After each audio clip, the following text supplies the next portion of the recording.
Good morning, good afternoon, and good evening, ladies and gentlemen. We would like to extend a very warm welcome to each one of you at the nice global conclave from the laps of the beautiful Himalayas, where the Nepal Institute for International Cooperation and Engagement is located. The think tank was established in the month of February in the year 2016. It undertakes independent research in the field of international relations, foreign policy, security studies, and development. NICE has four research centers: China Studies, Neighborhood Studies, Non-Traditional Security Studies, and Security and Strategic Studies.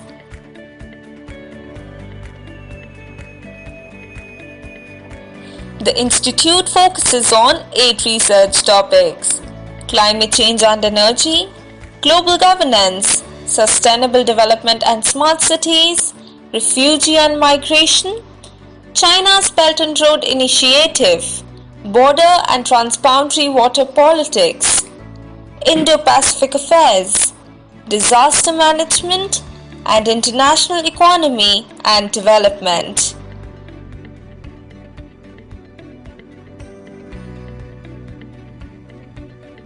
Previously, NICE has had the opportunity to host distinguished speakers from all around the globe. It was a great pleasure inviting me to speak here at NICE. It's a real pleasure to be able to speak with all of you. But thank you anyway, and I certainly admire the work that you're doing. I'm very happy to be with you all. NICE Global Conclave is the flagship event of Nepal Institute for International Cooperation and Engagement. The theme of the 3-day conference is Connecting Nepal to the World, with the aim to bring the leaders, diplomats, business leaders, and scholars from all around the globe. The objective of the conclave is to introduce Nepal to the world and at the same time update the Nepalese policy makers and experts about the fast-changing geopolitics, which will help Nepal reshape its foreign policy to achieve its national goal.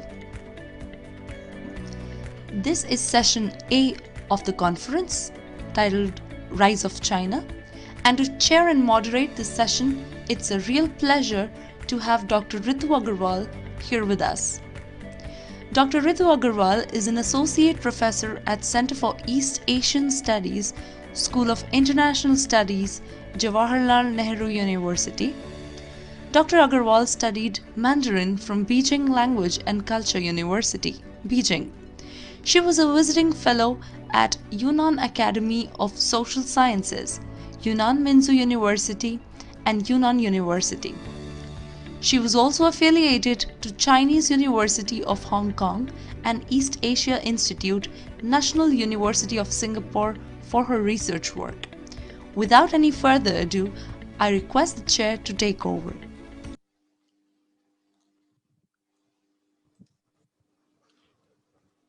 Should I start? Yes. Okay.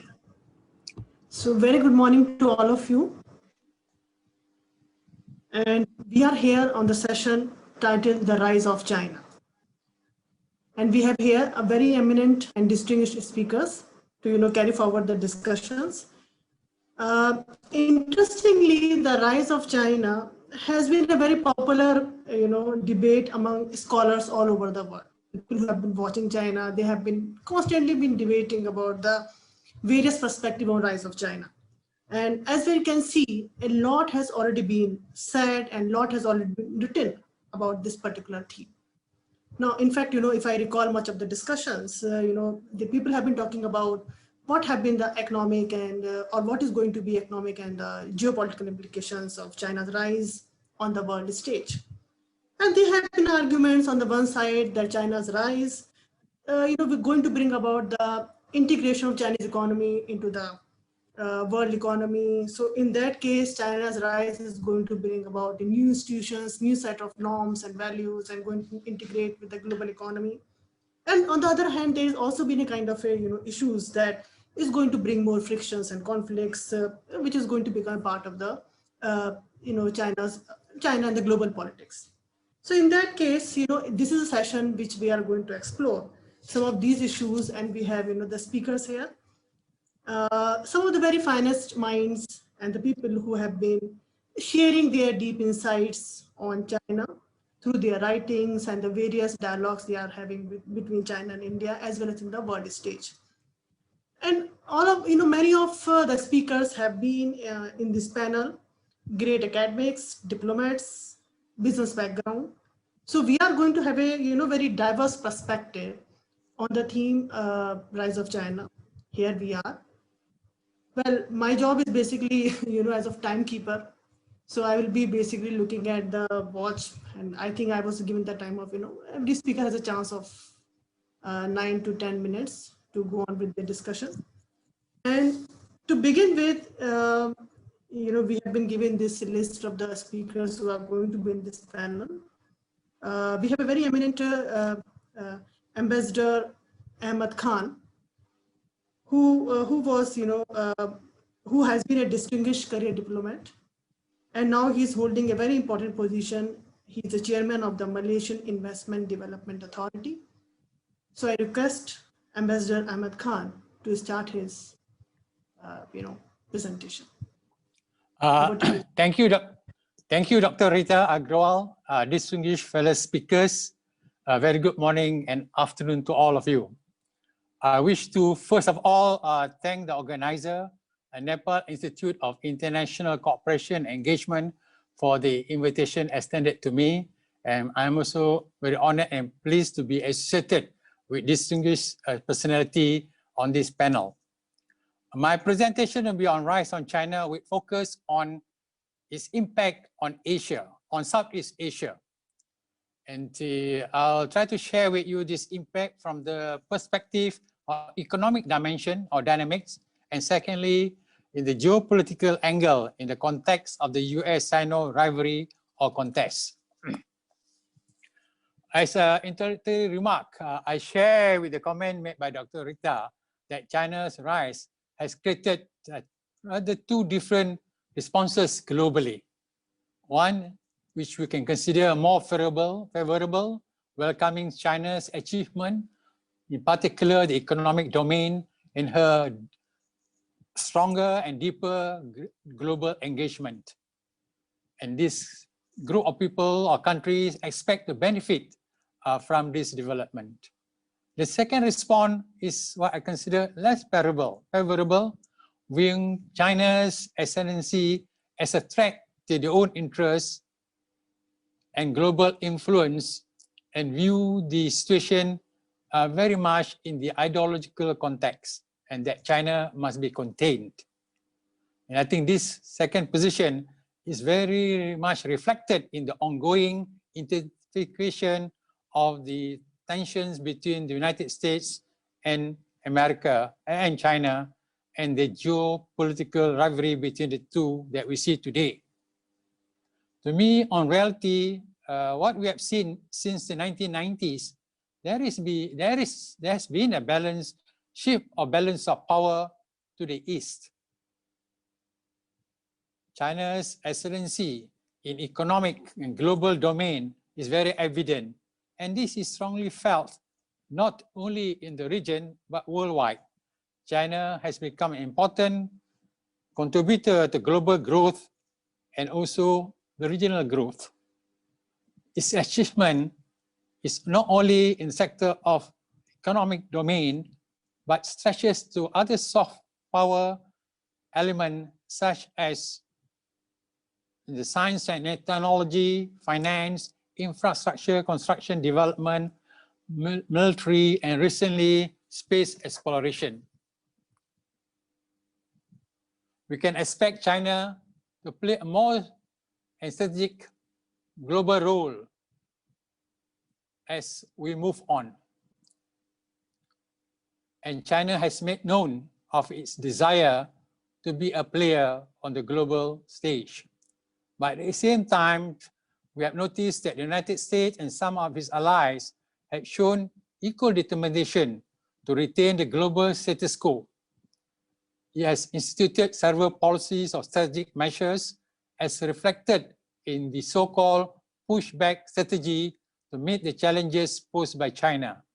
We see this situation or position recently reiterated at the recent G7 and World Summit. Many analysts see the Sino-US rivalry will be part of the geopolitical scene for the world for the next 10 years or so. So this has created a dilemma to many policymakers and many countries in the extent how to navigate this challenge arising from the rivalry between the two powers.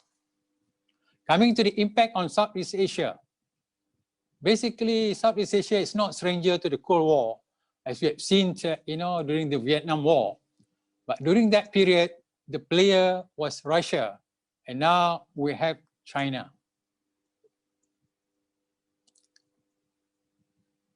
We have seen that during the last Cold War, the general position of many countries in Southeast Asia was more towards the West. But to me, in the current situation, this may not be so. And I will explain to you why it is so. I think basically as a result of China's ability to persuade neighboring countries in the importance of economic partnership and cooperation.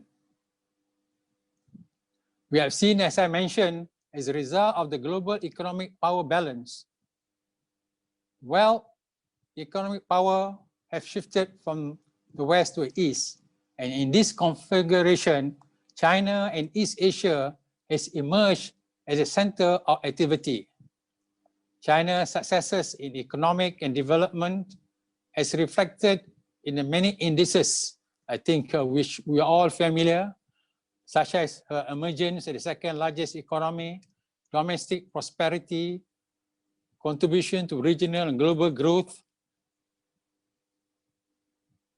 as functioning as a manufacturing international hub, center of the global supply chain, has given it added attraction to the countries in Southeast Asia.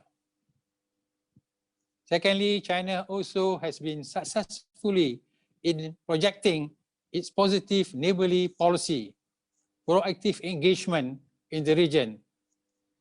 He has launched several regional initiatives such as the ASEAN-China Free Trade Zone, access to its market,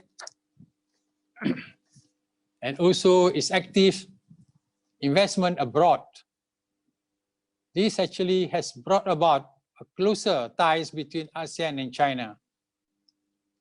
It actually has become quite irresistible to Southeast Asia, to the opportunities offered by China. With this close cooperation, of course, there are concerns about over-dependence or competition. But I think for the time being, Southeast Asian countries, generally whose leaders are very pro-development, are keen to downplay these controversial issues as to actually take advantage of China's economic strength for its own benefit and development. So you can see that the economic impact of China's rise in Southeast Asia has been very significant. And I think this will continue to be so. The second impact is actually on the geopolitical situation in Southeast Asia.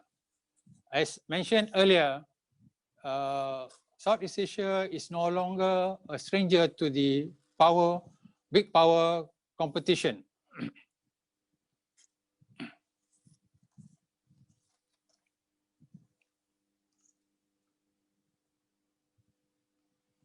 The competition now extends to many areas, including security, technology, infrastructure, connecting development, territorial dispute, human rights, supply chain that has bearing over Southeast Asia. But I think if you study statements made by leaders of ASEAN countries in recent years, they have made it clear they do not want to be asked to actually decide on whose side they should be.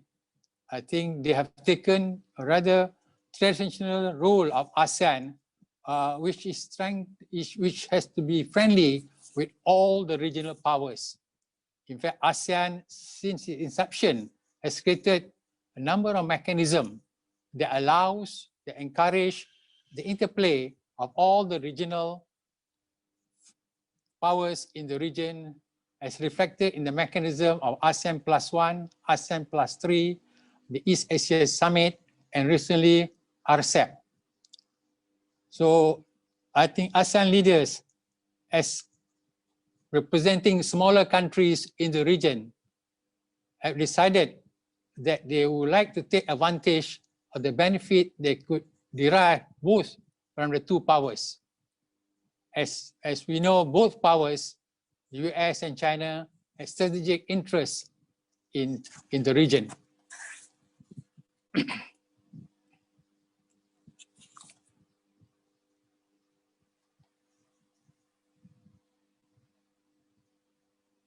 So the economic, the position of the country in Southeast Asia so far has enabled it to proceed with the hedging policy. But I'm not too sure whether the space for such hedging will remain as it is or will be further squeezed in the context of a more intense rivalry between the United States and China. But I think as small countries, we are hopeful that both China and United States will show wisdom to actually manage their differences. While it is inevitable that they could move towards different paths, but cooperation and coexistence is possible. And I think this should be encouraged. I think in a small way, countries in Southeast Asia, together with others, have a role to encourage the big powers to actually maintain their stability of relationship as not to destroy or to actually result in the destruction of the global economy, peace and development. I'm actually optimistic that wisdom in the long run will prevail. With that, I thank you for your attention. Thank you. Thank you very much, Mr. Ahmad Khan, for bringing out such a great insight about China and Southeast Asia. Now we have next speaker, Professor Jiadong, Director of Center for South Asian Studies, Fudan University. And needless to say, Professor has been into this, the managing the relation between China and India and China and US and China, Southeast Asia. So he has been practitioner as well as a scholar. So good to have you here, Professor Jiadong. Over to you. Yeah, okay, thank you. Thank you, Chair. Hello, everyone. I'm Zhang Jiadong from Fudan University. Thank you very much for the nice invitation for giving me this good opportunity to share with you my views on the concepts on the issue of so-called China's rise. Personally, I don't like the concepts of rise of China or China's rise, although I sometimes use it, because under these concepts, it seems that China's change are unique, as if only China has developed in the world. This is not the case. And China is just equal with the rest of the world, not higher than the rest of the world as the United States is. China is still an equal partner with the other countries. Firstly, in fact, the so-called China's rise is actually China's development, actually. And it is part of the developments and the changes of the entire world after the Cold War. From the Cold War period to the post-Cold War period, globalization is in the process of accelerating developments. With the continuous advancements of the globalization process, the trend of productivity averaging around the world is very obvious, and the gap between developed economies and the emerging economies is constantly narrowing, and specifically between China and the US, and including other developing economies. So in this process, the US GDP accounted for the proportion of the world's GDP remains at about 25% for a long time. The share of GDP of Japan and the European countries has dropped very significantly. At the meantime, the importance and the share of emerging economies such as China, such as India, in the world economy has continued to rise very, very fastly. So the entire world economic structure is developing in a more balanced direction. So in this process, China is only a pioneer among emerging economies, not the only country to develop. So it's very different, I think. So the second point I want to say, China is far from reaching the level of real rise. Rise often means that a country has a clear advantage over other countries. In fact, China has not yet. China's per capita GDP is currently only $10,000, which is still a little bit lower than the world average. China's technological level, especially in the key manufacturing technological level, is still in the third camp in the world. And we know in the world manufacturing structure, the US is the first camp, just only one US. Japan and Germany belong to a second camp. Britain, France, China, and South Korea belong to the third camp. So it should be noted that the development level of China's manufacturing industry is actually on the same level as South Korea, not higher than South Korea. So compared to Japan, Germany, before World War II, at that time, you know, China today is far behind Japan and Germany's past before the World War II. At that time, these countries had some of the world's leading technology, leading manufacturing capability. So it's very, very different. The third point I want to say, China's development model and political culture are far from being recognized by the rest of the world. This largely offsets the international political influence that China's hard power may bring. Socialism with Chinese characteristics is actually the combination of China's own characteristics and the socialist system. It has three pillars: Marxism and socialist ideas, Chinese traditional cultures, and the market economy culture respected by US and the rest. So this very complex, composite political and cultural structure can be said to be very, very unique in the world. This makes China very few friends, very few allies. That's our allies in terms of values. Ideological isolation has weakened the international political influence that China's economic power may have. China has not established the ideological basis for a Soviet-style alliance system.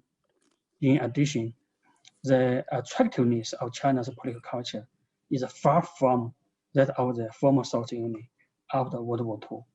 At that time, Soviet system was the learning goal and the idol of many countries. No, not many countries in the world want to learn to copy Chinese political culture. It's a very different situation. So the first point, China still lacks a solid strategic foundation. During the Cold War, China protected its strategic security by leaning to one side. Firstly, China formed an alliance with the Soviet Union, and later a quasi-alliance with the United States. After the end of the Cold War, China consolidated its strategic security through economic and trade cooperation with the US, with the West. But today, China lacks similar strategic pillars. The strategic cooperative relationship between China and Russia is very important, but it is far from enough for China's strategic needs.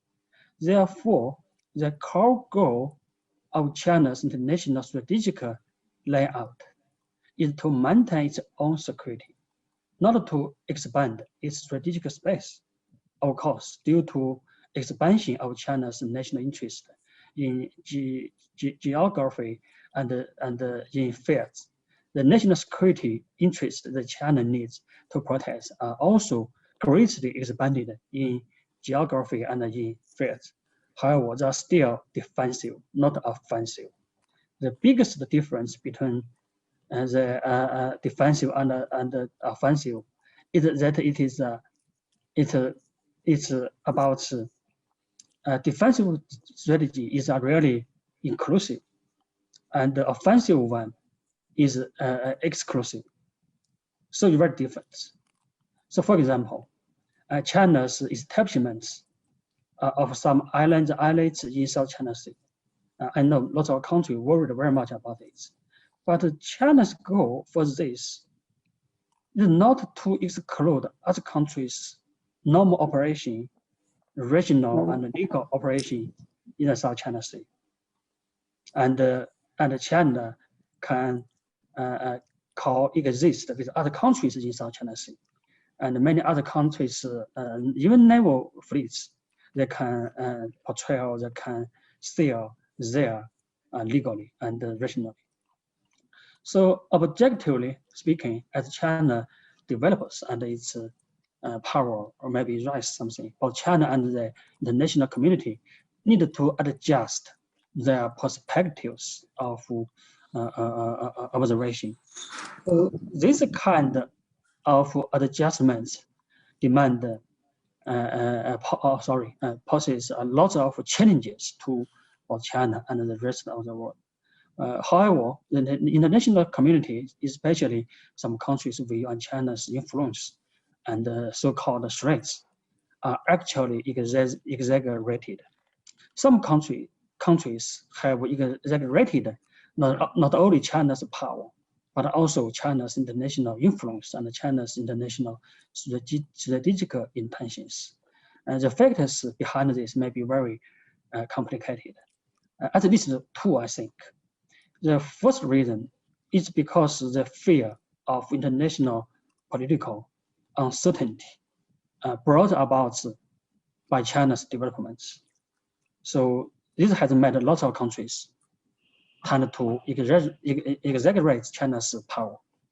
And this kind of exaggeration reacts with the nationalist sentiments within China, is forming a kind of vicious cycle.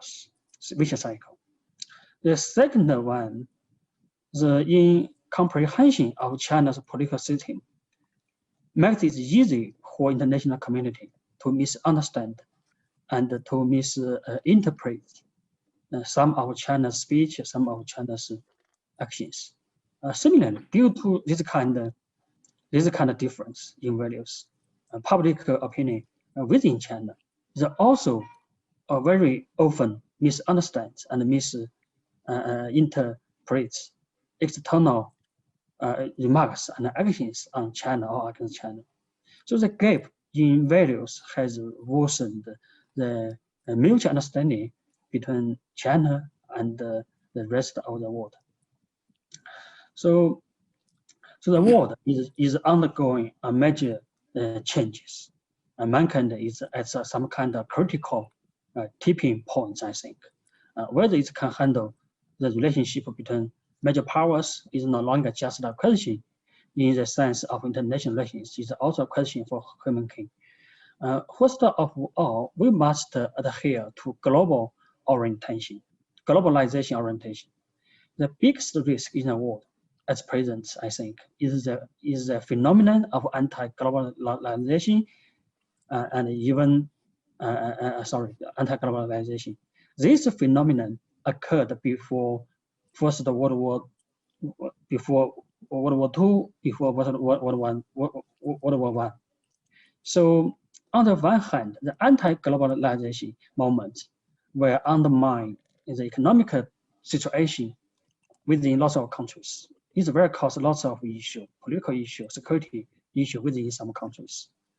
The second point is this kind of anti-globalization movement will reduce the communication and the interdependence between countries, and will worsen the mutual understanding between different countries, different peoples.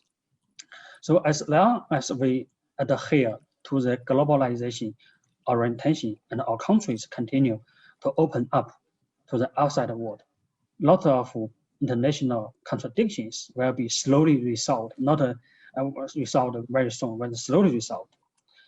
The second point I want to mention is we must adhere to the construction of international mechanisms, especially the construction of global governance systems. In the past, the function of global governance was based on, to a certain extent, on the power of few major powers, such as US, such as EU, Japan. And the level of institutionalization was not high. With the relative decline of traditional powers, US and many others, the emergence of emerging countries that are not strong enough yet. So the global governance may have a power worker, which will bring lots of risks to human society. The problems of COVID-19, the pandemic situation currently, and vaccine sharing issue, and the politicalization of the source origination of the COVID-19 virus, that has emerged in this new situation. It's very dangerous for the world. If the international community is not strengthened, especially the mechanism building on global issues, not be strengthened in time, so our countries will be victims, I think. Finally, personally, I think all countries must act to prevent the rise of nationalist and populist forces. It's not a phenomenon in some countries. It's almost in all big powers, in China, US, India, many countries. This is very dangerous. These forces seem to be defending their own national interest, but in fact, they are seeking common benefits with their counterparts in other countries. The goal for this kind of nationalist, populist is to undermine international relations, to undermine international security, and to create a crisis atmosphere at home to improve their own political status. So these people are widely distributed in many countries. I think they are really enemy of human society. We must take lots of concern about these kind of sentiments and moments. Thank you very much, Chair. Thank you very much, Professor Jiadong. I think you have raised a very important issues, and I'm sure that people will be, there will be a lot of time for discussion after the presentation. So I leave those issues for the discussions. Let me move now to Professor Deepak, Chairperson, Center for Chinese and Southeast Asian Studies, JNU. And Professor Deepak has been writing a lot on, building up understanding between China and India. So over to you, Professor Deepak. Thank you, Ritu. Thank you, Nis, for giving our center this opportunity to collaborate with you on this conclave. And it's really nice to see my friend Professor Zhang from Fudan University. Great to interact, even though it is online. Well, you know, the rise of China, it is the most geopolitical reality of the 21st century. And there are various shades of this reality. It has been seen with admiration by people across the globe. And it has also been seen with pride, especially developing countries, that if China can do it, we can also do it. And it has also been seen as an opportunity, you know, by various developing countries. And of course, some of the countries, especially developing countries, are also emulating China. Perhaps India too, in some way, is emulating China in various ways. And then finally, it has also created fears in the minds of people, for it has created asymmetrical political, economic, and military equations. So I would like to use two assumptions to further expound my point of view. So one is which looks rise of China through civilizational approaches. And I have also written a lot on these approaches, especially in my smaller write-ups in Indian media. And this is also essentially not to look at rise of China through area studies approaches, which spells that China's rise is unique. It upholds that China has immensely contributed to the human kind in terms of philosophy, ancient innovations, trade and commerce, so on and so forth. And I believe, you know, in the reform era, the narrative, this kind of narrative has been continued. It has been seen, witnessed, and which argues that the path of development China has sought is very unique path. It seeks peace and mutual benefits. This not only harmonizes the international order, but also enable China to uphold its independence, social system, and choice of life or lifestyle. The road of peaceful rise, in fact, I will not go into the debate of peaceful rise since the 90s and then 2003, you know, taken into political speeches, right from Deng Bijian to Hu Jintao and then Wen Jiabao and so many other people from 2003 onward.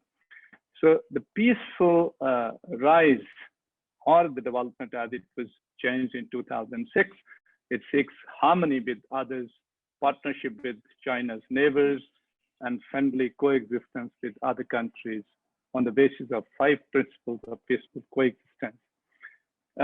Economically, it seeks to integrate with the global economies, with the regional economies, and of course, naturally seeks China's new role in global development equation, which of course has been propounded by Chinese leadership time and again, how it contributes to global economy.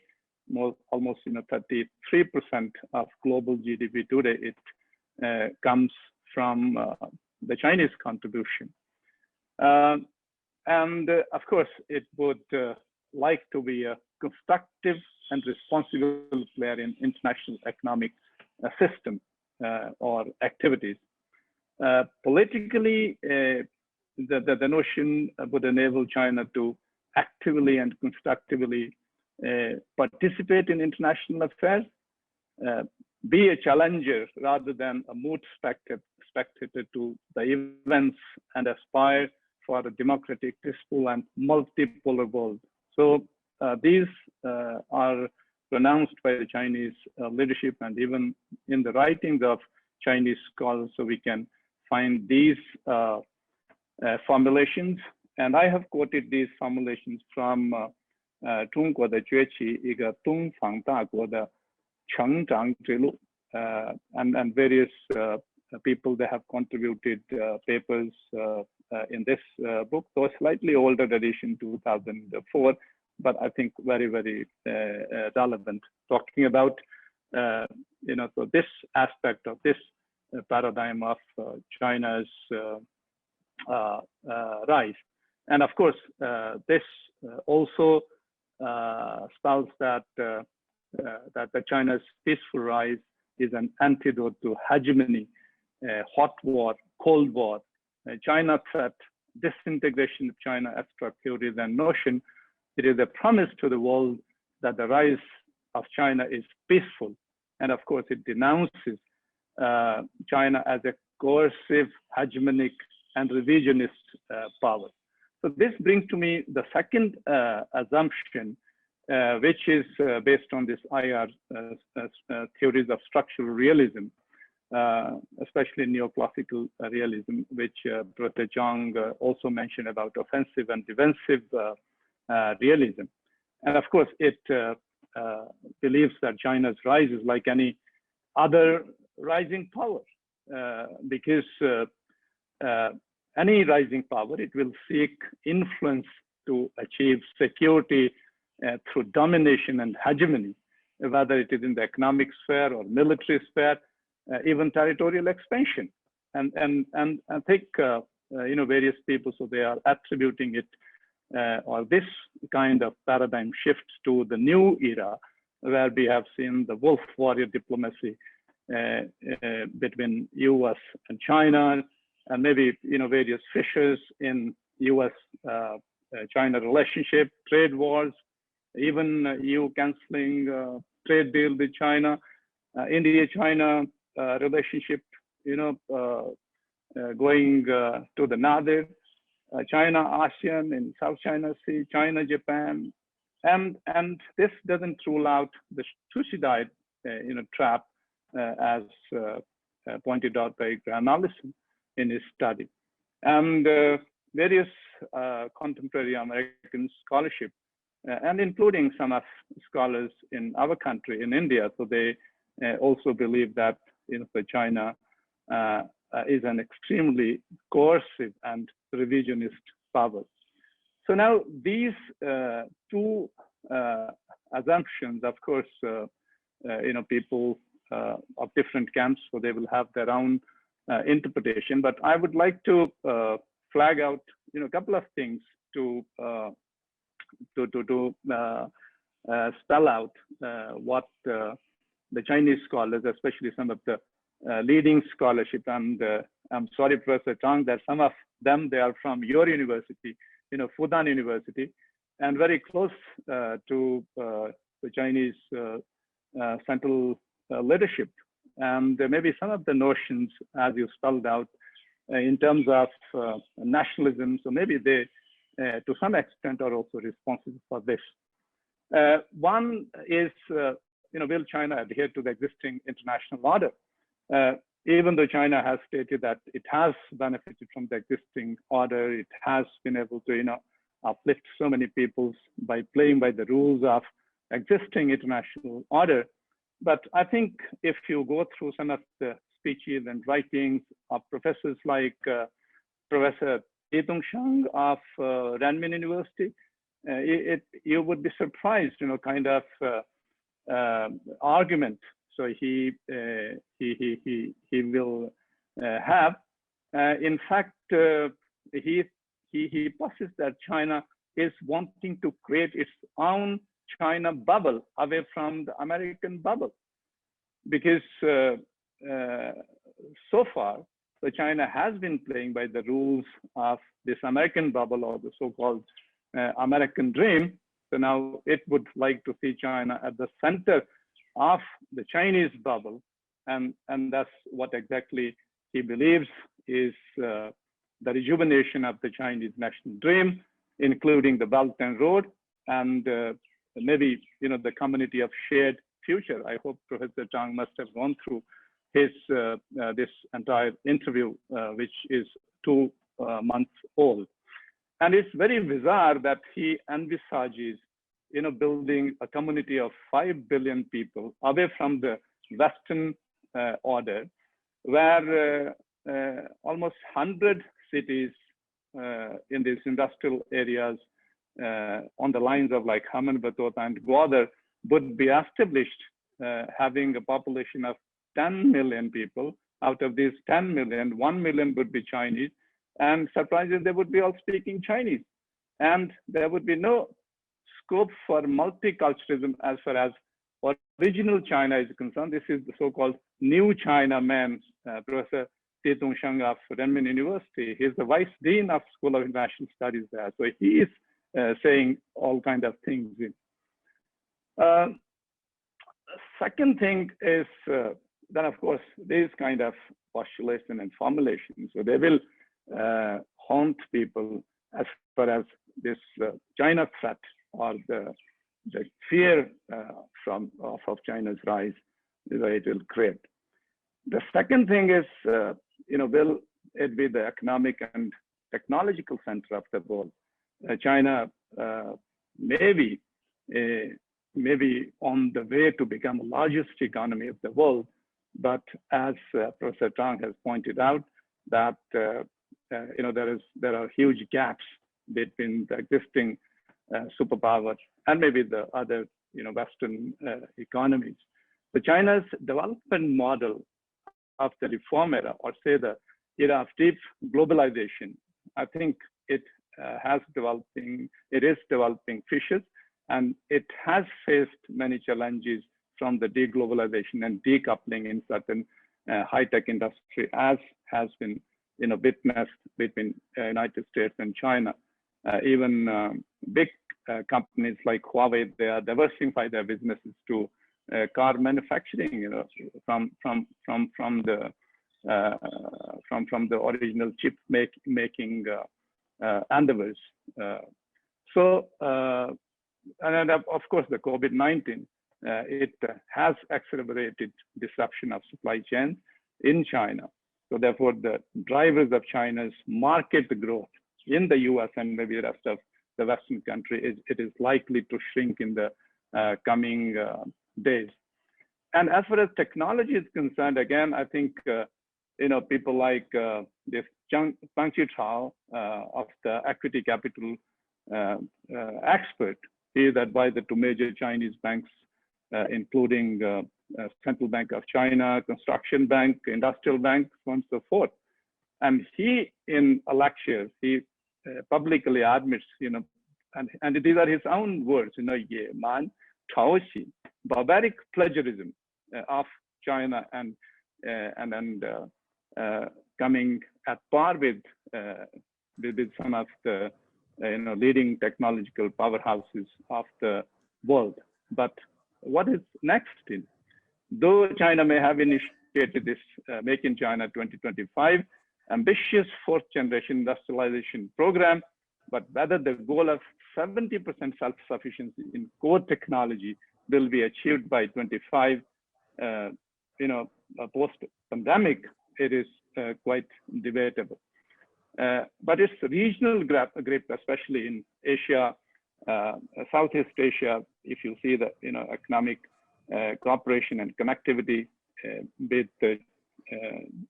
these countries, I think it is huge, and it will continue to play a big role in this region as well as in the world. Now the third point is, will it be breaking through the Indo-Pacific strategy, which is a great concern for various countries, including India. No doubt, so China has become blue water navy for the first time since 1949. I would say, however, to match United States, it still is a huge asymmetrical gap, especially in the context of power projection. You see, if you see the American bases around the world, more than 800 bases are there in 17 countries and territories around us. But with the kind of assertiveness China has displayed in South China Sea, including our borders, northern borders, the peaceful rise has, I would say, so not many takers, especially if you see the bigger stakeholders in the region, especially Japan, India, Australia, and maybe other countries in Southeast Asia also. And finally, I will conclude in a minute because I think I've already taken my time. So finally, I think it is going to be the Chinese, whether the Chinese values and institution will be accepted to the world. So this is the bigger question, which I think the Chinese themselves they should be answering. So even if they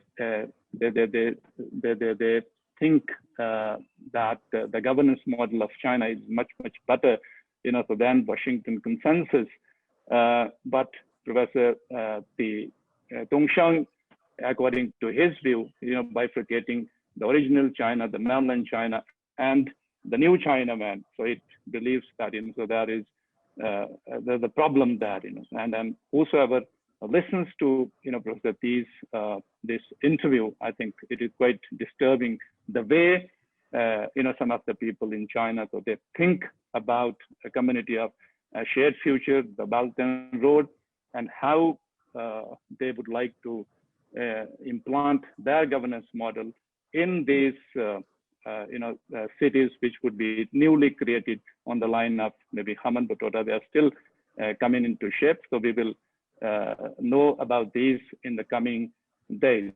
But I think as far as South Asia is concerned, since most of the countries, so they are smaller, they would not like to be given the choice of choosing between China or any other emerging giant in the regions. They would try to find balance between these countries, including the offshore powers like United States. So with this, I will finish it. Thank you. Thank you, Professor Deepak, for giving such a great insight and giving us a picture which I think at least I was not familiar with. So thank you very much, and leaving this topic for the discussion later. Now I move on to Dr. Jagannath Panda, who is a research fellow at Manohar Parrikar Institute for Defense Studies and Analysis. Yes, Panda. Thank you, Chair. Let me at the outset thank NIIC in Nepal for this invitation, particularly to Dr. Pramod Jaiswal, my good friend, and it's always a pleasure to meet some of the old friends, and wonderful to be in this panel. I think a lot has been talked about China's rise, and I don't think possibly I have anything new or fresh to add, but let me start this presentation by making a statement that not necessarily the rise of China debate is a new one. If we go into the history, I think the post 70s and 80s, the world actually started talking about the rise of China. So there are two dimensions to rise of China. One is the rise of China in the 21st century, and the rise of China in the old traditional, more cultural sense in the 19th century or 20th century. But when we are talking about rise of China in today's context, primarily we tend to analyze about China's rise in the contemporary sense, trying to understand how the trajectory of China has been in the 21st century from 2001 to 2003 onwards. And if we try to see from that point of view, from 2002 to 2003, when actually the previous Chinese president Hu Jintao came to power. And since that time, the rise of China debate has always been a contested one. And this contested debate has two facets attached to it. One is a more cooperative, opportunistic China rather than a obstacle and a more brave and serious China. And therefore, what we saw during Hu Jintao's time, the concerns primarily came from the Americans, from the West, not from the rest of the world necessarily. And the concern was very much limited about rise of China. And this concern was very much limited to US, the West, and or US allies in Asia. That is, let's say, from Japan, from some of the Southeast Asian countries. But I think today what we see under the President Xi Jinping, the debate and the dialogue on rise of China has taken a reverse trend. In fact, what we are seeing today is that the rest of the world community is debating about rise of China, and they're seeing probably and possibly reviewing the rise of China, whether rise of China and Xi Jinping's China particularly, the new China we are talking about that Xi Jinping is continuously claiming to take forward China to a new level and as a new power. I think the rest of the world community possibly not really ready to accept the rise of China the way Xi Jinping is trying to provide it. So I think today what we are seeing that the rise of China debate is again being reviewed and revisited more in terms of whether China really brings any opportunity to the world geography, even though we know for a fact that a economy of Chinese nature and a power of Chinese volume definitely leaves a number of opportunities, a significant opportunity to the world geography today. Now, let me point out 4 or 5 brief points, and then I'll stop it and probably leave it for the discussion. And these are simply from my impression. I don't have something ready-made to prepare, but again, just to start, I think the most fundamental aspect that we need to really examine and probably talk about today in the context of India, in the context of immediate neighborhood, and possibly in the context of Asia, that where does China's rise really located within China's domestic political context? How the China's leaderships, how the China's Communist Party guards, the Communist guards, they really see China's rise and how they are trying to shape China's rise further. And I think we know for a fact that whenever we are talking about China's rise or China's foreign policy behavior or China's external behavior or how China is perceiving the world or the world is perceiving China, there is always a linkages. Each and everything has a linkages with the China's domestic politics. And China's domestic roots is a replication of China's foreign policy. And therefore, I think when we are talking about China's rise under Xi Jinping today, or China's really rise under Xi Jinping and what Xi Jinping is claiming that it's a new China today, I think we have to take a stock analysis from his power trajectory from 2012 and 13 onwards. In fact, from 2012 and 13 onwards, I think the 3 or 4 key developments that is coming to my mind, which is significantly shaping China's rise, is the power consolidation approach of Xi Jinping. And I think the way he has consolidated his power, taking actions against political jars like Posilai to Sun Changchai and many other PLA jars, I think that speaks that it is the rise of China domestically has become a more authoritarian command control China. And that is itself is a not necessarily a positive aspect of China that the world was really talking about under Hu Jintao or probably previously. And therefore, I think it has a significant implications for the regions, for India and for the neighboring regions. The second aspect is, I think what happened after that, when Xi Jinping arrived in the power and when he actually started his second term to the power or towards the end of his first term in the power. And I think that is a significant development. Instead of significant political reforms in China, which was actually necessary, what we saw is that during Xi Jinping, there was enormous security reforms and military reforms, military restructuring happened in China.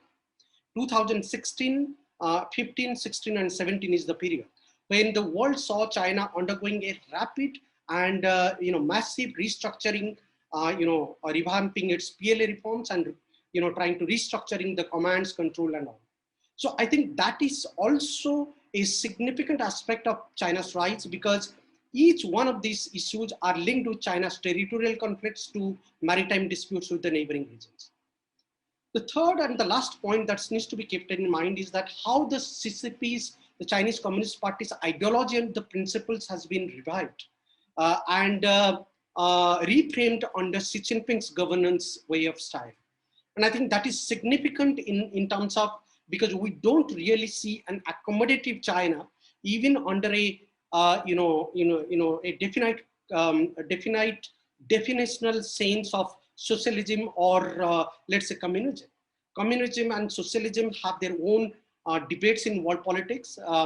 They can be defined in very contested manner, but they do have also positive aspects explained to that.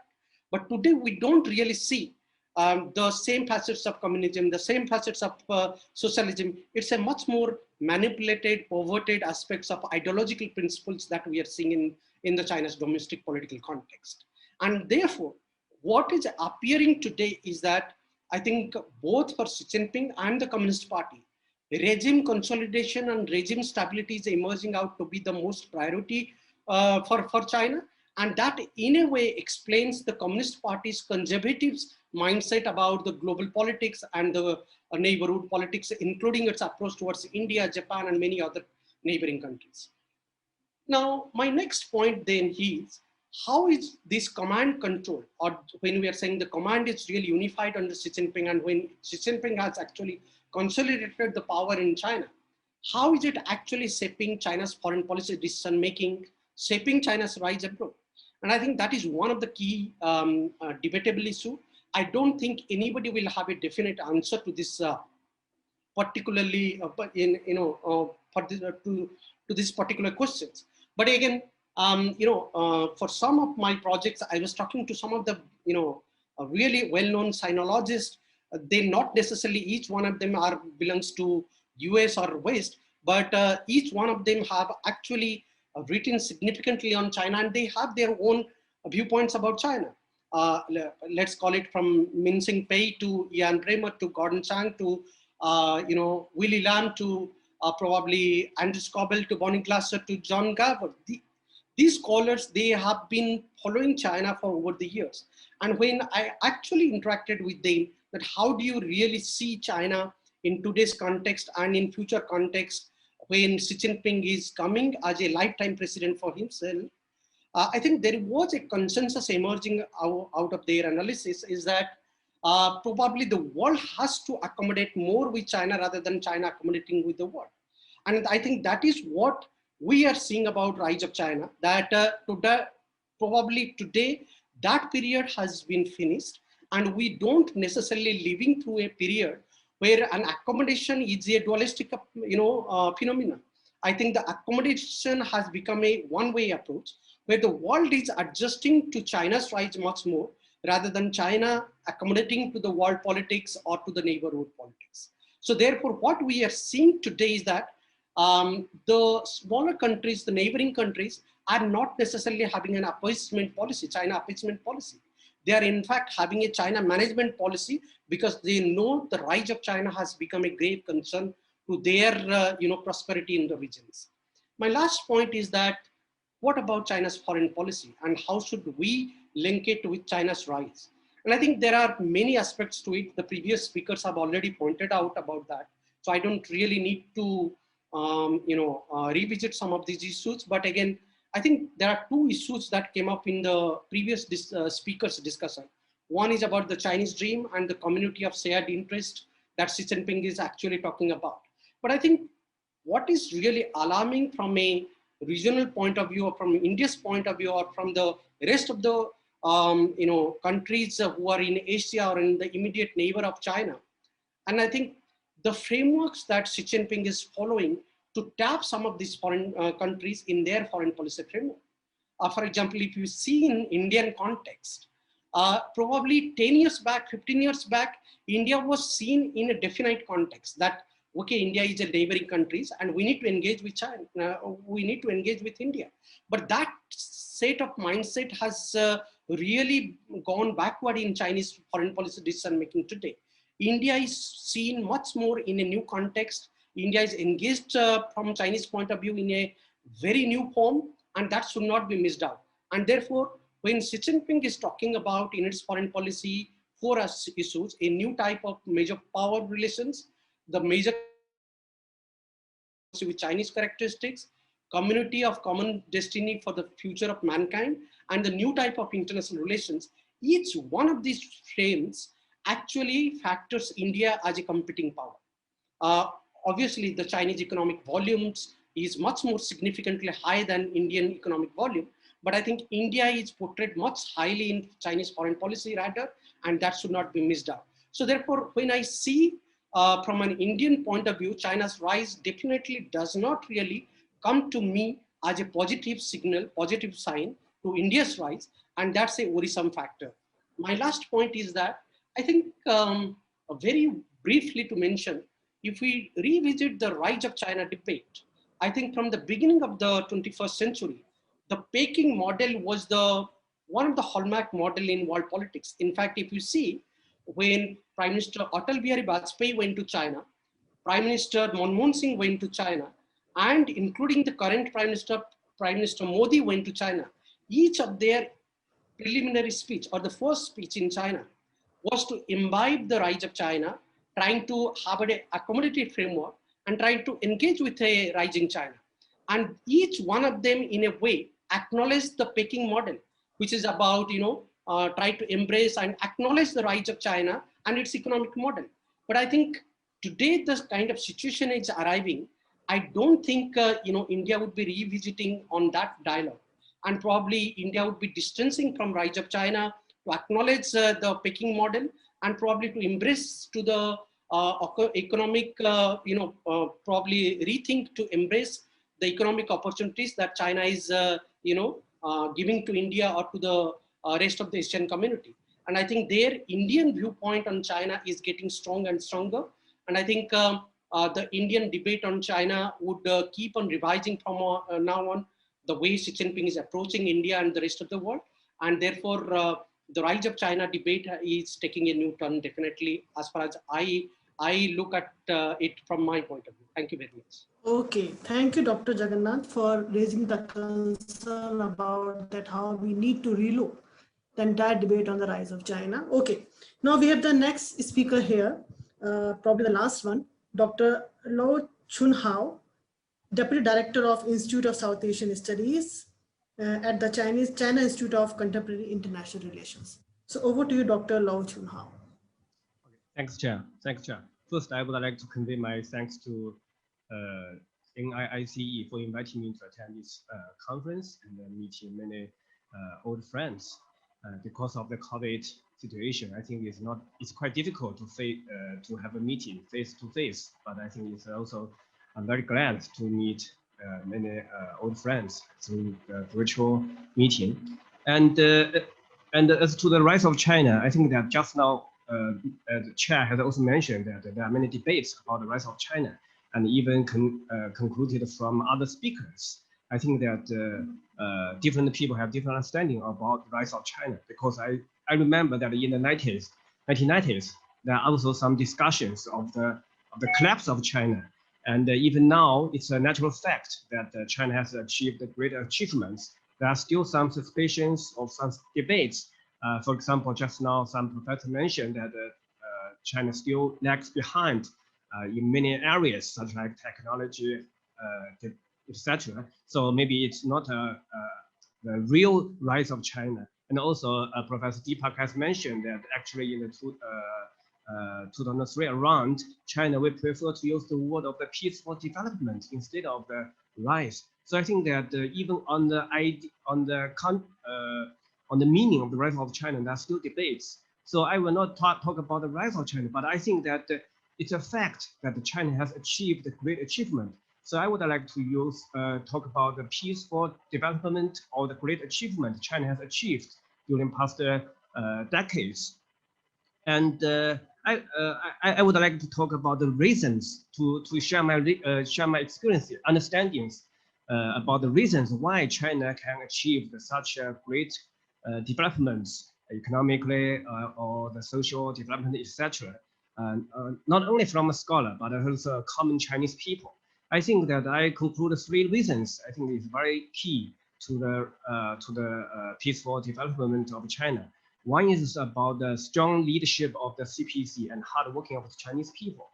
Of course, there are many, I read many Western newspapers or publications. I know that there are some different understandings about the role of the CPC, but as a common Chinese people, I think that if you read about the Chinese history, if you read about the history of the CPC, you will notice that I think that without strong leadership of the CPC, maybe China will not achieve such a great achievement.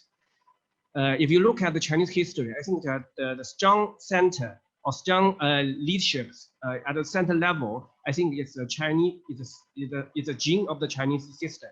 Even maybe from the Qin dynasty, the Qin Shi Huang is the first king to unite China. I think centralized the system. So I think that if you look at Chinese history and China, if there's no strong center, then maybe China will fall apart. So I think that, and even this year is next week, we will mark the 100 years anniversary of the CPC. At the time of the founding of the CPC, I think that what kind of China it looks like. We are facing the dangers of the invasions from other imperialists, and also the wars between the warlords. So I think that the CPC, when it was first founded, just around 50 members, and now it's around 91 million members. So I think it's a great magic. And why? So although there are many suspicions or discussions about the CPC, I think that if you talk with the Chinese people, I think it's undeniable fact that without CPC leadership, I think China will not achieve such a great achievement. Just take two examples compared with other developing countries. For example, the education. I think that Chinese, I remember that in the 1950s around, China conducted such kind of the campaign to eliminate the illiteracy. So now China's literacy rate almost 100%, I think. Maybe my parents' generation, they are born at the 1950s or even older. Maybe there are still some illiterate people, but now the literacy rate almost 100%. I think it's a great achievement compared with compared with other developing countries. The second one is a poverty elevation. I think that according to the data, China now, I found the fact that just a few months, I think that China released the poverty elevation, China's experience and contribution.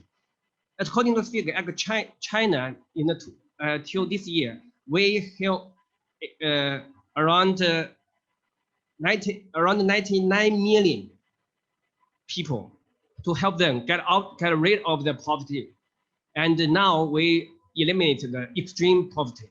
So I'm from the village, so I just share my experience that if you look at the development, not only the cities, but go to the villages, you will notice that what kind of the great achievement we have made. The most great achievements not happens in the cities, but happens in the villages. Because now the village people can enjoy a very good people, and there are basketball grounds, and we set up the cultural centers, etc. So I think that these two, education and poverty elimination, I think is a great experience of the achievement under the leadership of the CPC. And of course, hard working of the Chinese people is also a very important fact. So that I think that, for example, the manufacturing level and also the infrastructure, I think that Chinese laborers and the Chinese people, they pay much sacrifices to lay the foundation of the current level. So this is the first reason. The second reason is that I think that we are sticking to the foreign policy, trying to maintain relatively stable external environment. Just now, Professor Panda has shared his understanding about the Chinese, the so-called assertive foreign policy. But I think that to much extent, Chinese foreign policy is the so-called assertive is to much extent is reactive. We are not the first party to proactive to take such kind of the policy. If you look at the facts and the figures, and I think that since 1949, I think China, of course, our external environment, there are many challenges, even since the founding of the Republic of China, Communist Republic of China. I think that even so, we still stick, particularly after the 1978, I think the open and reform policy. I think that there's some great change of our foreign policy, and we try to stick to the foreign policy should serve the development of the domestic development. So that's why we provide some very innovative ways to tackle the difficulty or challenges or some thorny issues with other countries. For example, just now some speakers mentioned about the South China Sea issue. Actually, we also I remember that a few years ago we mentioned about the dual track way, because we think that the China and the ASEAN relevant countries, we can tackle this issue relatively well without foreign interventions. So I think even now, under the pressures of even the China, even the United States, viewed China as the long-term strategic competitor, we still never give up, and we still hope that we can have healthy relationship with the United States. So I think, of course, it does not mean that China should give up or will give up on issues of the core national interest, but it does not mean that China has changed our foreign policy, or China will now take more assertive foreign policy.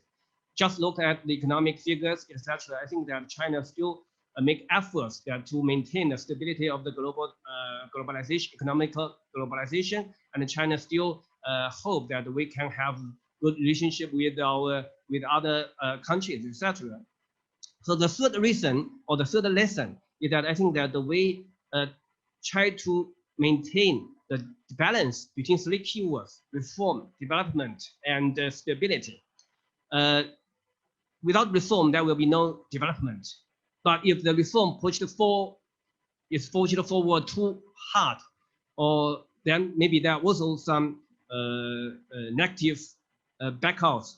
So I think that we should try to maintain the balance between the reform, development, and stability. The reform should be useful, conducive to the development, and the development should be sustainable and balanced development. It should not enlarge the gap between the poor and rich. Of course, maybe I think it's unstoppable, but I think that we try to maintain the balanced and sustainable development. So the stability also is quite important. So that's why we will still stick to the strong leadership of the CPC, because without stability, if we follow the other countries' political system, etc., maybe there will be no stability, and the stability is the foundation, basic foundation for the development. So I think that the way tackle reform, development, and stability, we should make some kind of the balance. So what kind of the implications of the Chinese peaceful development? I think it's undeniable. There are some misperceptions, and also there are some uneasiness from other countries. And I will not, it's a fact. I will not say that everyone should be happy with Chinese development. Of course, I think that Chinese development is quite good positive to the other country. So I think that I will just share three positive perspectives that China can contribute, that Chinese peaceful development can contribute to other countries. First is that I think Chinese development or Chinese peaceful development provide some lessons for the other developing countries. And now the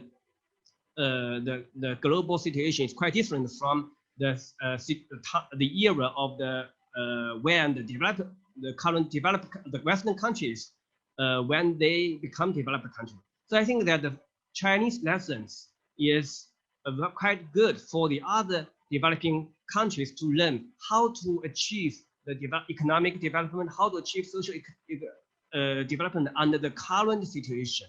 For example, the number one situation is that we should not copy the other the other countries' political system. We should learn from the other countries, but we should not copy, even not copy Chinese way of development. Every country have your own unique characteristics. So that's why we stick to the non-interference policy, because we know that, we understand that every country, maybe the system is good for China, but not good for other countries, not good for India, not for Nepal, etc. So I think that Chinese development at least provide very precious lessons for the other developing countries.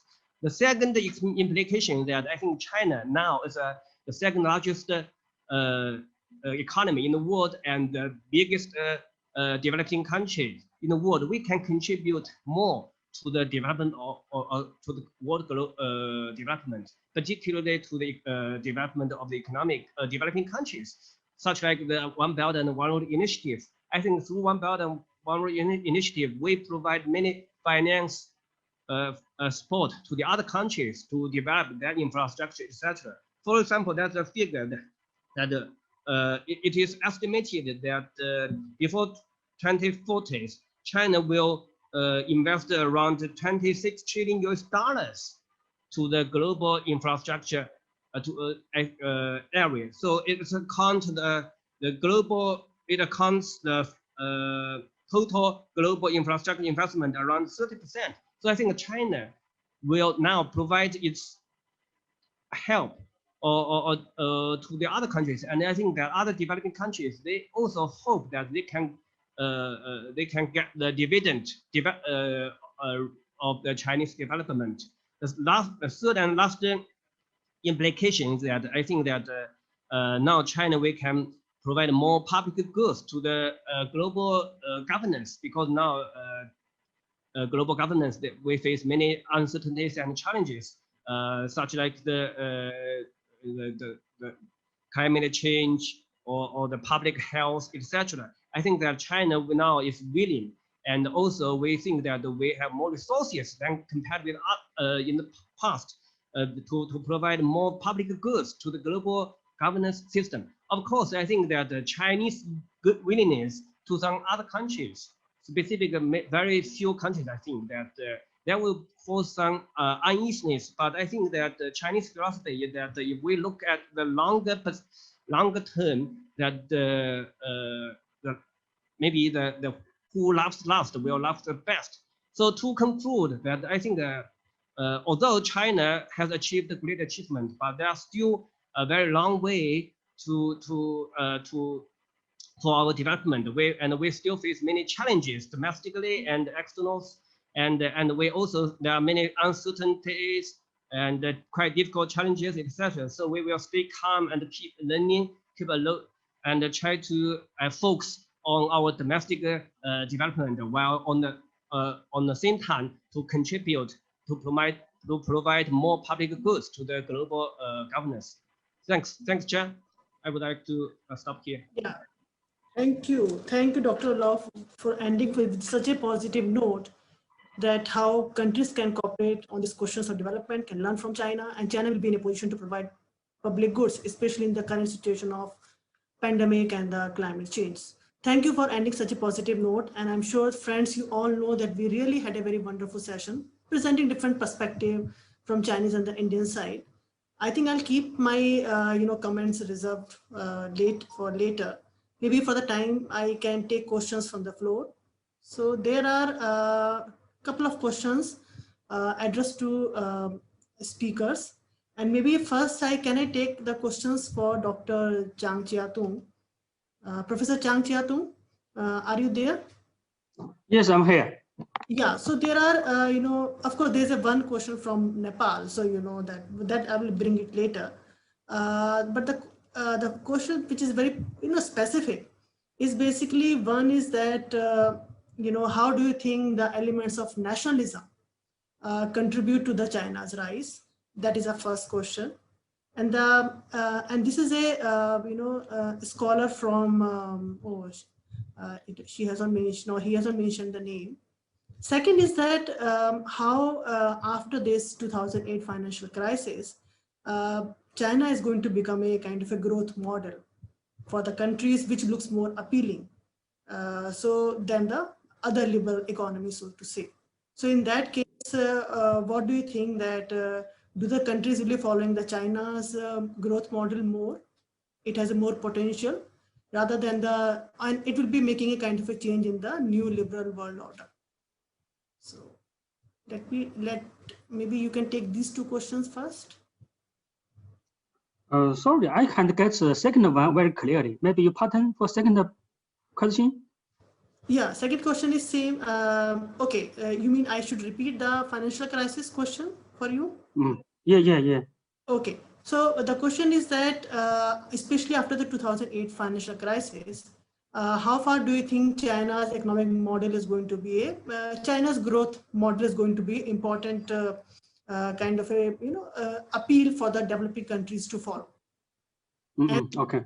Actually give a kind of a little lead to China in the new liberal economic order. Okay. So just some quick points about the two questions. First thing, I must thank you very much for these two questions. For first one, nationalist relationship or contributes to China's rise. And personally, I do not think any nationalist can contribute to any country's rise. In China, we like to use another word. We call it Agarwal, is patriotism.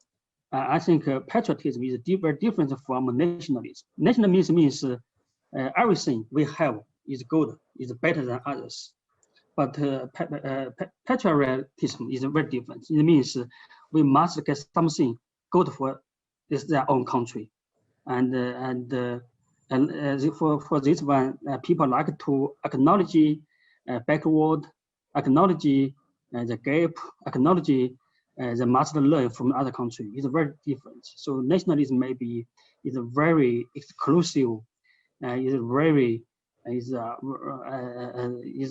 closed door thinking, and so it's very different. So personally, I do not think any kind of nationalism good for any country, and of course it's very strong currently in lots of countries, just as I mentioned before, even in China, because nationalism is very easy to be motivated by low-level people. The low-level people that do not have enough educated environment, and they like to get some very simple, very clear viewpoints. So nationalism, their viewpoint is very simple, is very clear, and is very mobilized. So it's why I worry very much and for this question. For economic issue, I think 2.008 financial crisis is a very important turning point for lots of countries, not just for China. Of course, for China economy is very important, even for US, for many other countries, because before financial crisis, I think specifically for China, China's economy is on a kind of very natural exports-oriented economy, and China's national debt level is very low, and our economic development mainly based on two pillars. One is exports, another one is domestic markets. But since financial crisis, and lots of countries, China, Japan, US, and many other countries, their country they find the third pillar for economy is national debts, and they have lots of national debts. Their debt level rising very fastly, including China, and today China's government's debt level is very high. Of course, maybe Japan, maybe US is also very high. So it's three pillars economic development basis, and is also very dangerous. I think it's lots of economists in many countries are worrying very much about this kind of situation, including in China. We also worry very much. We are trying our best to reduce our dependency on national debts, but it's not very easy. So we can see what's happened in United States, in Japan, is very similar. Even a level difference, but it's much similar in China. Today's economic I'm not an economist, but I personally don't think it's a good model. Personally, I like economic model prior to the financial crisis, not after the financial crisis. Thank you, Chair. Yeah, so another set of questions, I'll come back to you in a while, Professor. Now, there is a question for directly to Professor Deepak. Yeah, there's another set of questions, Professor Jiadong. I will come back to you that later. Now, Professor Deepak, the question is that how far do you think that China as a civilizational state has redefined the questions of power, the force, and the whole idea of the Western IR theories? We have to think of different strategies to deal with the problems of China's handling of dealing with the world in the sense of territorial expansion, use of force. This is a question from Tekraj Koirala from MAIR, South Asian University, New Delhi. Okay, shall I answer? Do you want to take it up? Yes, yes. Yeah, okay.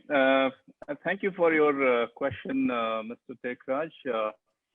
I think as far as this civilizational approach is concerned, paradigm of international relations is concerned, which China, of course, has been bringing in, I think the elements of which they are still there. It is, my own research also, how the circulatory movement of ideas, technologies, people, so it benefits nations, across the spectrum.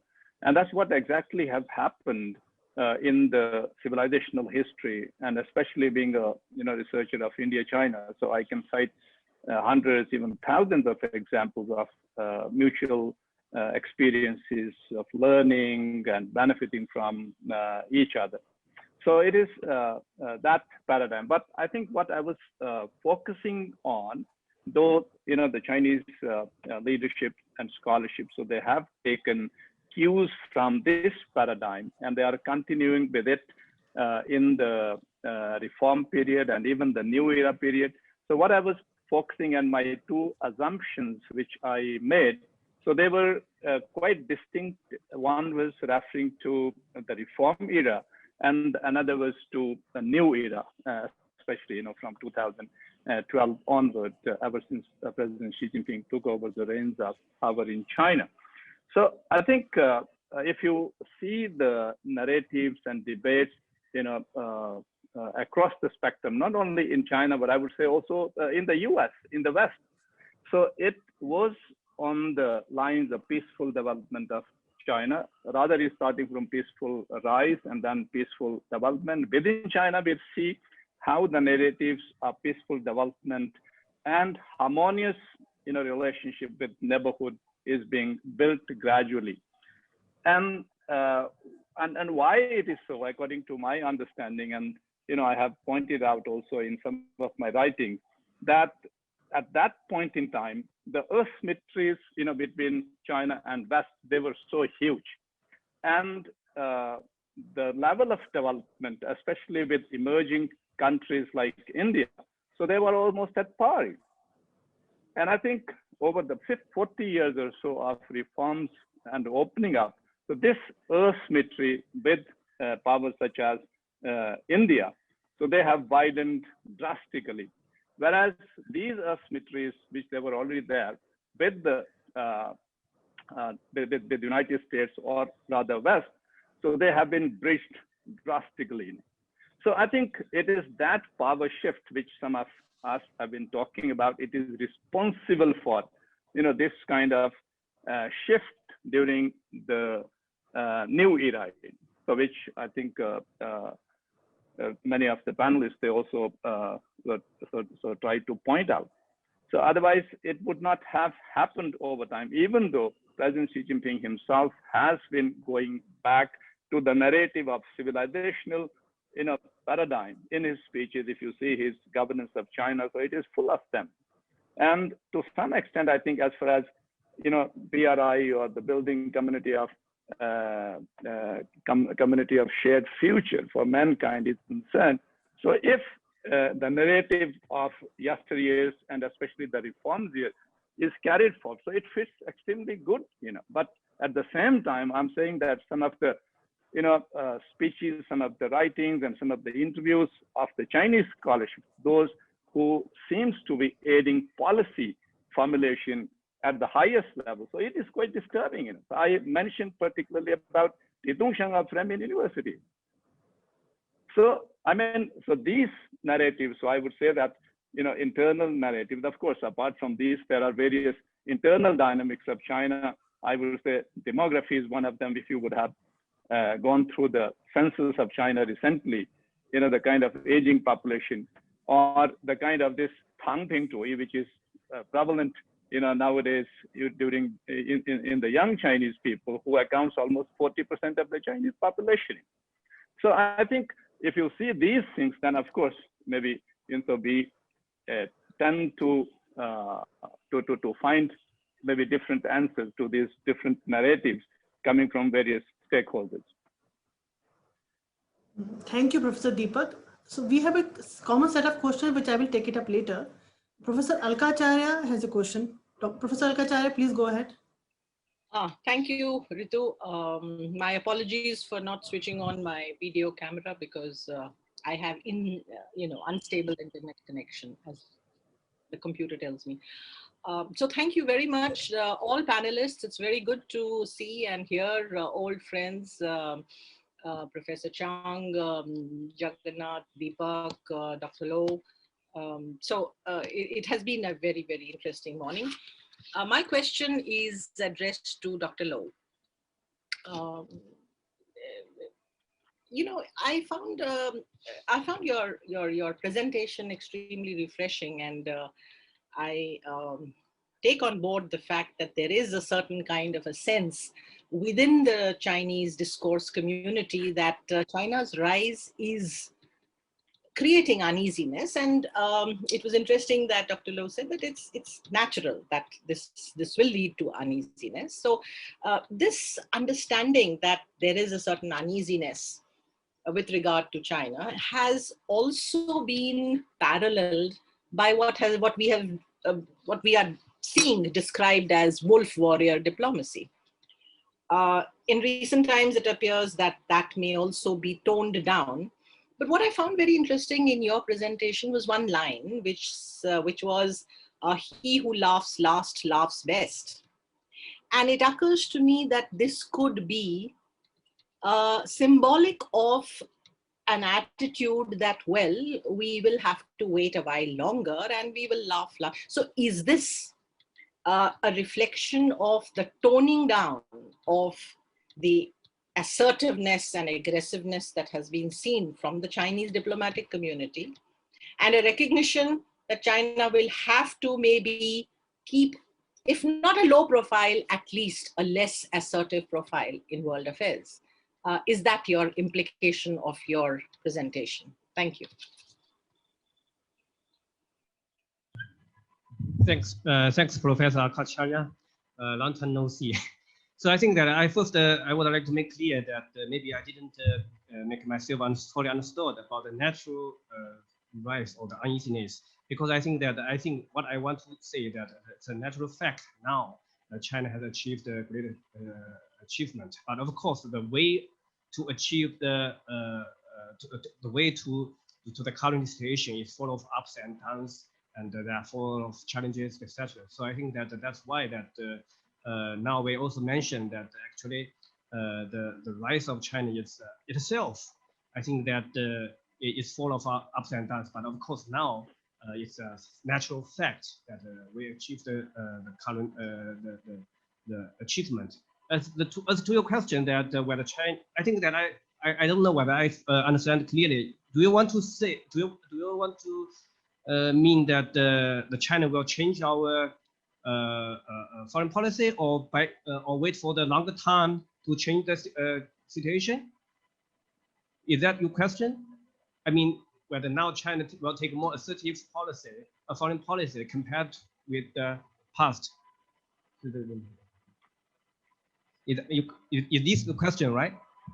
So I think that from my personal observation, I think that China did not change our foreign policy, the principles of our foreign policy, and will not change. I think that of course there are many things happened on the ground. There are some thorny issues on the ground, but I think that just now I mentioned that actually from Chinese perspective, first, we should safeguard our national core interest, particularly relevant to the political, to the sovereignty and to the political stability, etc. I think these kind of the core issues, that's called national interests, we have to safeguard. The second one is that I think that now, of course.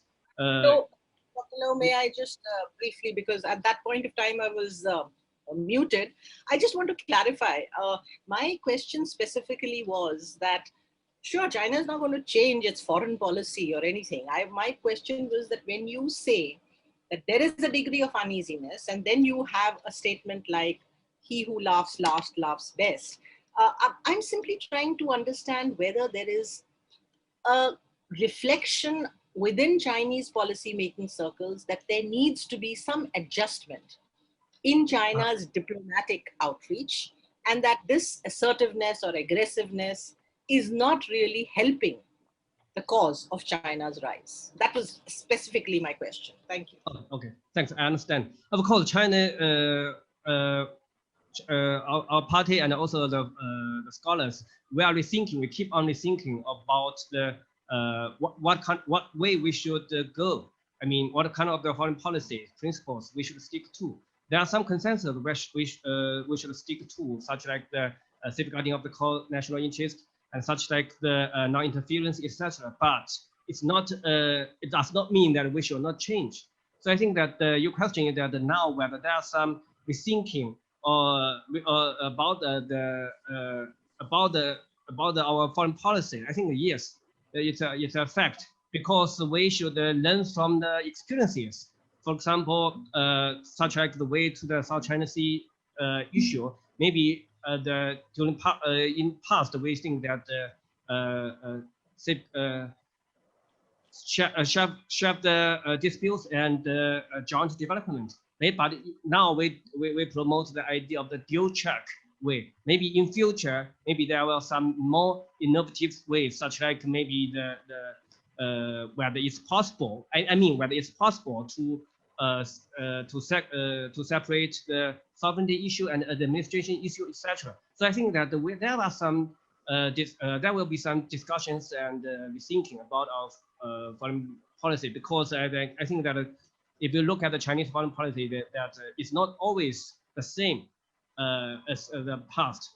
If we from the 1949 to 1968, I think that maybe we took more ideological oriented foreign policy, and we tried to export the revolution, etc. But from the 1978 to the maybe to the just now some professor mentioned 2012, maybe we take a more pragmatic and low profile way. But from now go ahead, I think that we should also the President Xi mentioned two ideas. One is the building of the new type of the international relationship. The other is the community of the shared future. So I think that we will learn from the experiences and make some adjustments. But the aim is to first, of course, safeguarding our national core interest. But secondly, that the foreign policy should serve the more important goal, that is the domestic development. Thanks. Yeah, thank you, Dr. Low. I think we're running short of time. We have only 5 minutes left. I will take a questions from the host, the place where the seminar was supposed to held. And the question is that I think Professor Zhang Chiatung, you can answer. How can Nepal benefit from the rising China for all its economic and overall development?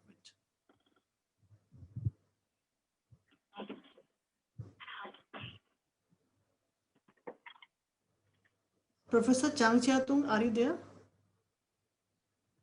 Yes. Yeah, so this is the last question. How can Nepal benefit from the rising China for its economic and overall development? So I think Nepal can benefit from China through several ways. The first way is about economic and trade cooperation. Is what's going on very smooth and stably between China and Nepal. Of course, and between China and Nepal, there are high mountains. Himalaya is a big obstacle for further cooperation, economic cooperation. In the future, if China and Nepal can develop a trans-border railway system or some kind of high-level highway system, it should be much better for a deeper economic cooperation between Nepal and China. The second one, I think maybe in the future we can imagine something in the future, and Nepal may become a more important bridge between China and India. And Nepal occupies the best trans-Himalaya pass between China and South Asia. Is a traditional pass. If Nepal can become this kind of bridge between China and India, between China and South Asia, it should be very, very beneficial for Nepal's economic developments. The third way, I think, is the political gains. Traditionally, Nepal is a land-located country. Is effective neighbor just Nepal because Himalaya is too high in the past to overcome. But following China's developments, and China can provide some kind of bargaining influence for Nepal with India. So Nepal can have a much better position, diplomatic position in the face of India. So it should be good for Nepal's international political status rising. I think it's 3 ways for Nepal. Thank you, Chair. Thank you, Professor Jiadong, and thank you, I think, for all the speakers. I'm sure there are a lot of questions, but I think we are running short of time. So I pass on this stage to Paki. And from my side, it was a wonderful session chairing it, and I learned a lot through this. Though my questions I could not ask the speakers, so I'll write to them later. Thank you very much. Thank you so much, ma'am. Thank you so much for joining in. Thanks to all the speakers for being a part of this session. Nimesh, would you like to take this session forward for the word of thanks? Yeah, okay. Distinguished Chair, speakers, ladies and gentlemen, as we have come to the end of this session, we would like to express our sincere gratitude and thanks to the Chair for agreeing to chair and moderate the session today. Our sincere thanks also goes to all the speakers for being a part of the event and delivering such comprehensive and convincing presentations. We would like to acknowledge our gratitude to our friends from the diplomatic community, experts, academia, media, and different organizations. Finally, we must also mention our deep sense of appreciation for the audience who participated in the webinar and those who are watching us live. Thank you for your valuable time and attention and for making this session productive with your questions. Once again, we are truly honored to have you all with us today. Please do join us in the next session. Thank you so much.